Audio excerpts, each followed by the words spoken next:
All right, so welcome back. So what I'm doing right here is I am going to post this video around 3:01, 3:05, and this is a way for you to check and see how you did on your assignment from yesterday, what I called the Thrilling 30, the facts I believe you should know before beginning our class. So this is a way for you to check over and see how you did. I'm only grading you on completion because I need to see what you know so we can kind of mold our class around that. So number one, let's go through these. Number one, what European man is credited with discovering North America? That is Christopher Columbus. That is the reason we have celebrated Columbus Day is in honor of the discovery of America. Now, while there already were people here, and the Vikings led by Leif Erikson are thought to have landed in Greenland around the year 1000. It is Christopher Columbus that is typically credited with discovering North America. Number two, what was the last name of the first English child born in America? I gave you a hint. She was born in North Carolina, and her name is also the name of a North Carolina county that borders the coast. The name of this young child, Virginia Dare County. Number three, what was the first permanent English colony in North America? That is Jamestown. Not Jamestown, North Carolina, Jamestown, Virginia. Still not very far away. Number four, what was the name of the group that landed in Massachusetts in 1620 and created the Plymouth Colony? That is the Pilgrims.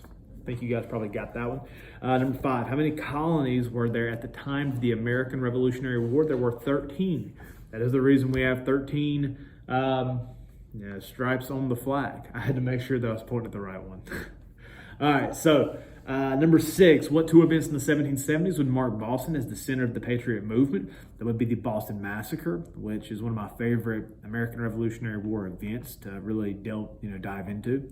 And the other is the Boston Tea Party, kind of an ironic name. On what day and year was the Declaration of Independence first signed? So this is one of those questions I threw in there just to see, kind of keep you honest a little bit. So the Declaration of Independence was ratified on July 4th, 1776. This is the reason we celebrate Independence Day on that day, but it was not first signed until August 2nd, 1776 by John Hancock, who is the president of the Continental Congress, who was responsible for writing the Declaration of Independence. Again, I put this one on there.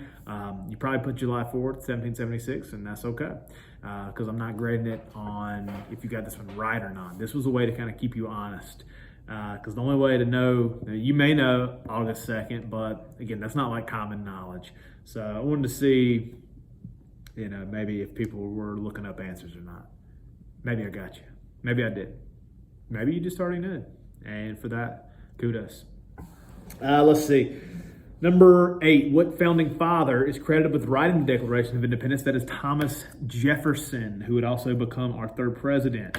Number nine, what country was the American forces fighting in the Revolutionary War? That is England or Britain, whichever one you want to call it, follow me. Number 10, who was the leading general of the Continental Army? Continental Army of the American forces. That was George Washington.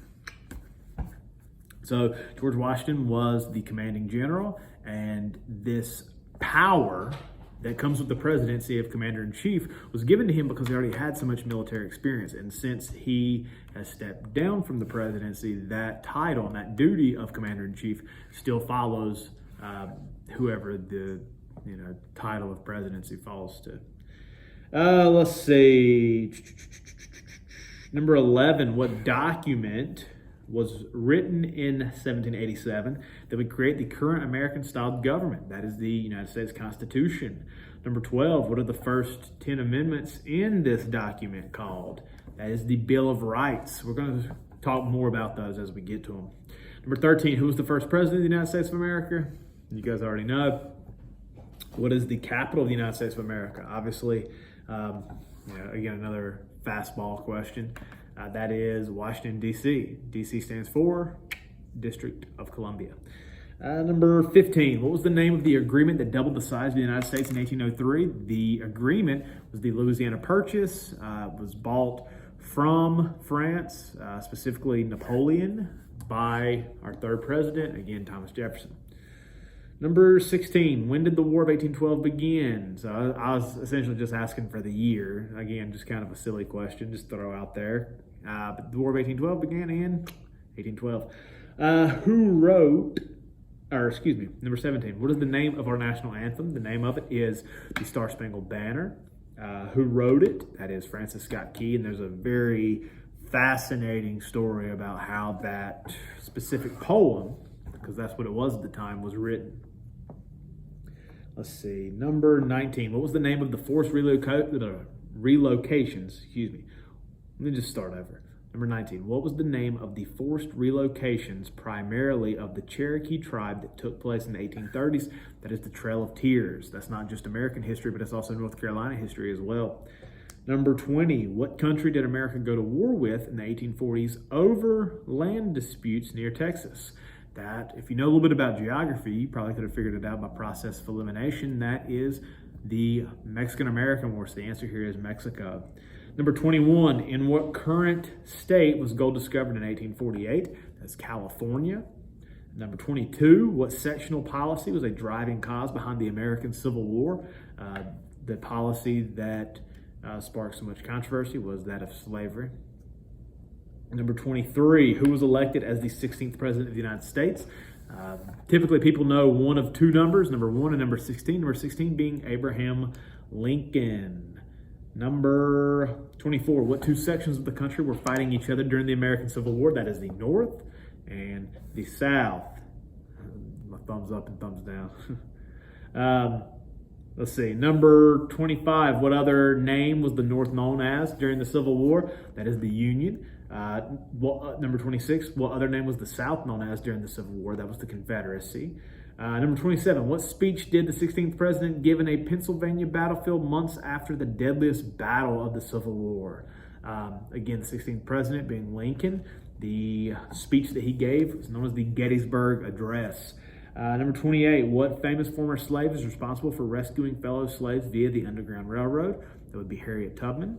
Number 29, what section of the country was victorious at the end of the American Civil War? That would be the North or the Union. And lastly, and on a bad note, who assassinated the 16th president of the U.S. days after the last major battle of the Civil War?